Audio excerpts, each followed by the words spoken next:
Halo, selamat siang dari Jogja. Saya kedatangan sampel produk dari ASRock dan ini adalah GPU terbarunya ASRock. Dan ternyata juga menggunakan chipset GPU terbaru dari Intel B570. ASRock Challenger Intel Arc B570. Jadi bulan lalu Desember itu Intel meluncurkan 2 SKU chipset untuk GPU mereka, dedicated GPU mereka untuk menggantikan Alchemist A-seriesnya Arc yang sudah diluncurkan tahun 2022. Ada 2 SKU nih, B580 dan B570. Yang masuk market B580 duluan, sekitar 3 mingguan yang lalu. Tapi kebetulan kita nggak sempat bahas yang B580. Dan 1 minggu yang lalu, kurang lebih mereka meluncurkan ini nih, yang B570. Yang memang memiliki spesifikasi yang sedikit lebih rendah, tapi juga ditawarkan dengan harga yang lebih kompetitif. Di sekitar 4 jutaan. Terus terang aja di range harga 4 jutaan itu sebenarnya seru banget ya, karena pemainnya juga sudah ada beberapa dari Nvidia maupun Radeon. Ya kita semua ngakui lah Nvidia sekarang adalah penguasa market untuk GPU, terutama gaming GPU. Ada RTX 4060 di sana, dan kalau masih ada tuh ada RTX 3060 yang versi 12 GB, cuman katanya sudah agak langka, sudah discontinue. Selain itu juga masih ada Radeon RX 7600 di harga sekitar 4 jutaan. Nah, di video kali ini kita akan coba bahas, kira-kira menarik nggak sih si Battlematch B570 ini? Gimana performanya kalau kita bandingkan dengan beberapa GPU yang sudah ada di segmen harga yang sama di harga 4 jutaan. Penasaran? Ayo kita mulai. Jadi GPU Intel yang baru ini codename-nya Battlematch ya. Battlematch luncurkan Desember kemarin. Kalau yang sebelumnya, yang A-series, mungkin teman-teman juga sudah pernah tahu ada Intel dedicated GPU Arc ya. Ada A580, A750, A770, itu seri A. Itu codename-nya Alchemist. Jadi A itu mungkin Alchemist, B itu Battlematch. Mungkin seperti itu. Terus apa yang mereka klaim di Battlematch ini? Mereka klaim ini menggunakan arsitektur yang benar-benar baru. Mereka sebut ini XE2 microarsitektur. Kalau sebelumnya di Alchemist mereka menggunakan arsitektur XE-HPG, ini namanya XE2. Dan dibuat di litografi yang lebih kecil, TSMC N5, sedangkan yang Alchemist di N6. Lalu kalau kita ngomong, ini juga memiliki SE cores dan cores-cores lain yang sebenarnya relatif lebih sedikit dibandingkan Alchemist ya. Jadi kalau di B570 ini memiliki SE cores 18, terus juga memiliki ray tracing unit 18, dan XMX engine-nya itu 144. Jadi XMX engine itu adalah AI acceleratornya Intel ya. Mungkin seperti Tensor Core-nya di Nvidia lah. Ini memiliki 144 XMX engine. GPU clock-nya di 2,5 GHz dengan total board power-nya di 150 watt. Terus besarnya VRAM-nya 10 GB DDR6 dengan interface 160 bit. Dan untuk encodernya sudah lengkap, H264, H265, AV1-nya juga sudah ada, baik encode maupun decode. Dan kalau kita bandingkan dengan B580 yang diluncurkan beberapa minggu sebelumnya, lebih awal, ini sedikit lebih beda dikit lah ya, dari SE Core, ray tracing unit, SMX, juga besaran VRAM. Kalau yang B580 12 GB ini 10 GB, interface-nya juga 192 bit, lawan ini 160 bit.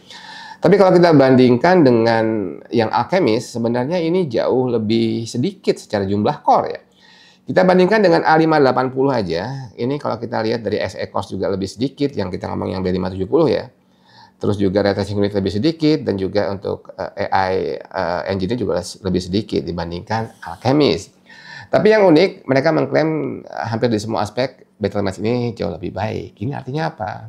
Per core-nya, baik itu XE core-nya maupun ray tracing engine-nya, unitnya maupun XMX engine-nya itu jauh lebih baik dibandingkan yang Alchemist. Harusnya jauh lebih efisien, karena dengan jumlah yang lebih sedikit mereka bisa mengklaim performa yang lebih baik. Terutama di ray tracing ya, mereka mengklaim performa ray tracing-nya jauh lebih baik dibandingkan yang Alchemist. Habis ini kita akan coba. Nah, dari basic itu, arsitektur baru, terus juga SE core yang baru, mereka juga menggunakan fitur penerus dari fitur Intel yang sebelumnya. Sebelumnya kita mungkin tahu ada yang namanya XeSS untuk gaming ya, super sampling. Jadi ini seperti upscaling-nya teknologi untuk gaming. Kalau misalkan AMD punya FSR, Nvidia punya DLSS, Intel juga punya XeSS. Jadi secara sederhana dia memiliki kemampuan untuk merender frame game itu di resolusi yang lebih rendah dan ditampilkan di resolusi natifnya dengan bantuan AI untuk bisa membuat gambarnya tetap bagus. Nah, di SS2 generasi yang penerusnya ini itu bukan cuman ada di super resolution, bukan cuman upscaling-nya aja, tapi mereka juga punya fitur frame generation dan juga punya fitur Intel Xe Low Latency. Jadi ini hampir sama dengan beberapa teknologi lain yang dikembangkan oleh AMD dan Nvidia ya. Kalau di AMD FSR3 juga sudah ada frame generation-nya, di Dell SS3 juga sudah ada frame generation-nya. Jadi mungkin di SS2 ini Intel juga sudah memiliki fitur-fitur kekinian untuk gaming. Oke, itu sekilas yang bisa kita sampaikan tentang teknologi terbarunya Intel dan fitur terbarunya Intel. Habis ini kita akan coba kira-kira gimana sih teori yang kita coba tadi jelaskan kalau kita praktekkan, kita bandingkan dengan GPU di level kelas harga yang sama. Habis ini kita akan coba. Habis ini kita akan coba Battle.Max B570 ini untuk kita lihat performa seperti apa dari semua spesifikasi yang coba kita rangkum tadi. Kita akan coba bandingkan dengan RTX 4060. Mau nggak mau kita harus mengakui kalau dominasi market sekarang dipegang Nvidia hampir di semua aspek dari mulai entry level sampai ke high end. Nvidia sepertinya menguasai market dengan RTX seriesnya. Sekarang 40 series ya, 30 series sudah hampir nggak ada, 30-50 masih ada sih. Dan cukup menarik ketika ada sebuah chipset baru yang ingin bersaing dengan Nvidia yang sudah sangat dominan. Jadi saya cukup kepo juga, kira-kira gimana sih Battle.Max B570 ini yang harusnya ditawarkan dengan harga sedikit lebih murah dibandingkan kebanyakan brand RTX 4060 ya. Mungkin perkiraan kasar saya beda sekitar 300 sampai 500 ribu lebih murah si B570 ini. Bisa apa sih Battle.Max ini? Kita akan coba beberapa aplikasi, beberapa games, dan kita akan lihat performanya seperti apa.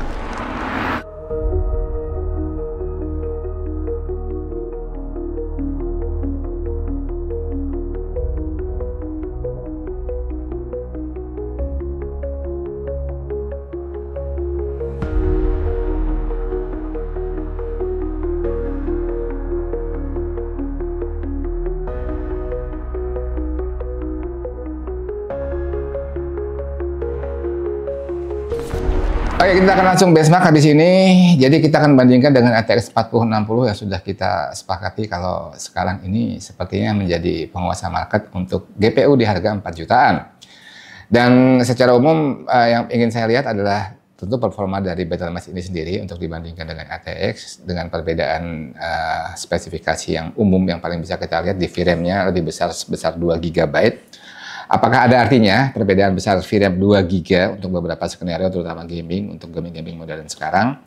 Ya seperti teman-teman juga ketahui sekarang isu VRAM gede itu cukup menjadi pembicaraan yang hangat ya, karena memang beberapa game sekarang itu benar-benar butuh VRAM yang gede. Nah secara umum ini kan beda cuma 2 GB nih, 10 GB untuk yang Battle.Max B570 dan RTX 4060-nya 8 GB. Apakah itu ada artinya? Apakah kelihatan bedanya apa enggak? Jadi akan ada beberapa skenario. Yang pertama static benchmark, yang berikutnya gaming tanpa ray tracing dan juga tanpa upscaling, dan yang berikutnya juga gaming dengan ray tracing dan juga dengan upscaling teknologi masing-masing GPU. Intel kita akan menggunakan XeSS dan juga RTX-nya kita menggunakan DLSS, dan juga kita coba beberapa aplikasi untuk menguji encodernya, dan juga mungkin kita akan coba beberapa skenario GPU render. Yuk kita mulai. Pertama kita coba synthetic benchmark dulu untuk simulasi gaming 3D Mark. Kita pakai dua title. Yang pertama 3D Mark Port Royal untuk simulasi games ray tracing, dan kelihatan kalau Battle.Max-nya sedikit lebih unggul. Skornya 6700-an sedangkan RTX 4060-nya di 6200-an. Berikutnya 3D Mark Firestrike GPU Score, ini simulasi games berbasiskan DirectX 11. Masih kelihatan lebih unggul GPU skornya untuk yang Battle.Max di 30 ribuan, sedangkan yang RTX 4060 di angka 29 ribuan. Sekarang kita akan coba real gaming, kita akan coba benchmark beberapa games. Ini ada 6 games AAA dan 1 games kompetitif. Kita akan coba bandingkan tanpa ray tracing ya. Ini yang 6-6-nya untuk yang AAA gamesnya ada fitur ray tracingnya. Jadi di skenario ini kita matikan ray tracingnya dan juga kita matikan upscaling-nya, baik XeSS, DLSS maupun FSR-nya kita off-kan. Resolusi 1080p, kalau kita lihat yang pertama di Counter-Strike 2 ini simulasi ini games kompetitif. Kelihatan kalau RTX-nya cukup dominan ya, perbedaannya cukup jauh. Sedangkan di 6 games AAA lainnya, Far Cry 6, Shadow of Tomb Raider, Horizon Forbidden West, Wukong, Forspoken, dan Cyberpunk ini variatif ya. Secara umum sih memang RTX-nya masih lebih unggul, sekitar 10-20% lebih unggul average FPS-nya. Cuma di Cyberpunk ini Battle.Max malah unggul ya, walaupun tipis banget, 83 sama 80 untuk average FPS-nya. Habis ini kita akan coba lihat kalau ray tracing-nya kita hidupkan dan juga kita akan gunakan teknologi upscaling dari masing-masing GPU, SSS untuk si Battle.Mesh dan DLSS untuk RTX-nya. Seperti apa hasilnya? Yuk kita lihat. Oke, kita sekarang masuk ke skenario ray tracing gaming benchmark. Dari 6 games yang akan kita coba, ini 6-6-nya memiliki fitur ray tracing dan kita akan hidupkan fitur ray tracing-nya. Juga tadi saya bilang menghidupkan fitur upscaling dari masing-masing GPU. XeSS untuk yang Intel Battle.Mesh dan DLSS untuk yang Nvidia RTX. Dan memang kalau yang di DLSS ini karena kita menggunakan 4060 sebenarnya sudah support frame generation, cuman kita nggak aktifkan ya, kita belum aktifkan DLSS frame generationnya.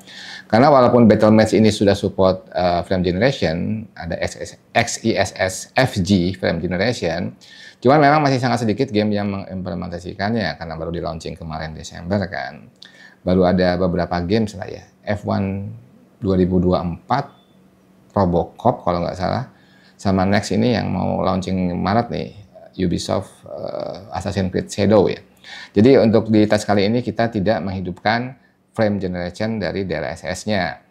Oke, kita bisa lihat di sini secara umum lebih berimbang. Jadi dari 6 games yang kita coba, ini 3 games ini lebih unggul yang Battle.Mesh ya. Walaupun variatif lah, tidak ada beberapa yang tipis-tipis ya. Satu relatif saya bisa anggap sama karena memang marginnya terlalu sedikit, 1 FPS. Tapi walaupun bagaimana kalau kita bandingkan dengan tadi yang non ray tracing, ini jelas lebih bisa bersaing dengan RTX 4060 ketika kita hidupkan ray tracing-nya. Dan menggunakan teknologi upscaling masing-masing, XeSS dan juga DLSS. Oke, di beberapa games masih cukup telak. Di Forspoken itu bisa lihat kalau Nvidia ini lebih unggul, cukup signifikan. Tapi kalau kita lihat di Shadow of Tomb Raider juga kita bisa lihat ada margin yang bisa kita lihat cukup jauh antara Battle.Mesh lebih unggul dibandingkan RTX 4060. Dan di beberapa game saya masih melihat ada isu VRAM ya. Jadi kayak di Far Cry 6, walaupun sebenarnya 10 GB juga masih cukup mepet banget, kurang. Cuman di 4060 yang cuma 8 GB lebih kerasa kalau ini sangat fluktuatif ya. Jadi ini memang angkanya bisa berubah-ubah terus dan ini saya coba ambil rata-ratanya dan akhirnya seperti ini. Karena memang demanding game sekarang ini memang benar-benar butuh VRAM yang gede ya. Dan satu poin yang menarik di Forspoken, kita bisa lihat perbedaan VRAM 2 GB ini ternyata kerasa sekali. Walaupun secara performance FPS-nya RTX 4060 ini lebih tinggi, cukup signifikan dibandingkan yang Battle.Mesh. Cuman ketika kita lihat benchmark internalnya, kita bisa lihat kalau yang di RTX ini ada beberapa detail aset yang mungkin tidak di-load oleh si game tersebut karena memang VRAM-nya kurang ya.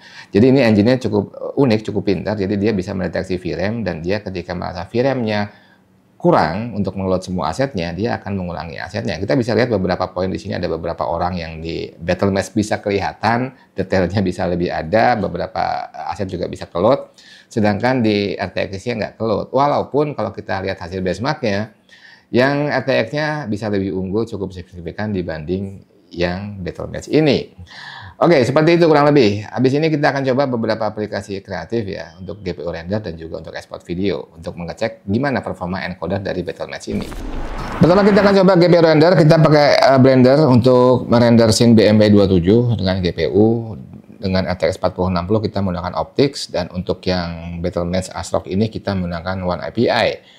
Dan masih kelihatan kalau dominasi RTX ini masih cukup signifikan ya, hampir 2 kali lipat lebih cepat untuk GPU render dengan Optics hanya butuh 9,5 detik, sedangkan untuk yang One API Battle.Mesh B570 di 20 detik.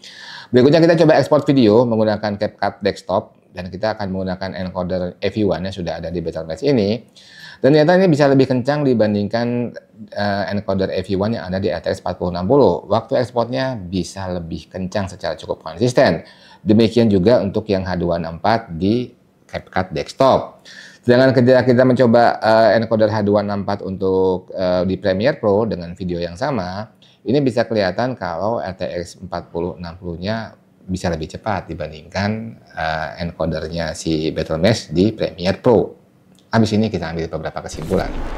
Dan kita sampai pada akhir video, walaupun nggak banyak title games yang kita sempat coba dan juga aplikasi yang kita benchmark, cuman harapan saya dari tes singkat ini bisa punya gambaran awal lah tentang gimana sih B570 ini yang memang ditawarkan dengan harga yang rata-rata lebih murah dibandingkan ATX 4060. Kalau saya cek di market harganya kurang lebih sekitar 4,3 juta rupiah, dan ini tetap seperti saya tadi bilang ya, sekitar 300.000 sampai 500.000 lebih murah dibandingkan rata-rata RTX 4060. Dengan beberapa keunggulan yang tidak bisa kita abaikan ya, seperti VRAM yang lebih besar, ternyata juga ini ada benefitnya di berbagai skenario. Encoder juga yang di beberapa aplikasi bisa lebih kencang dibandingkan RTX 4060.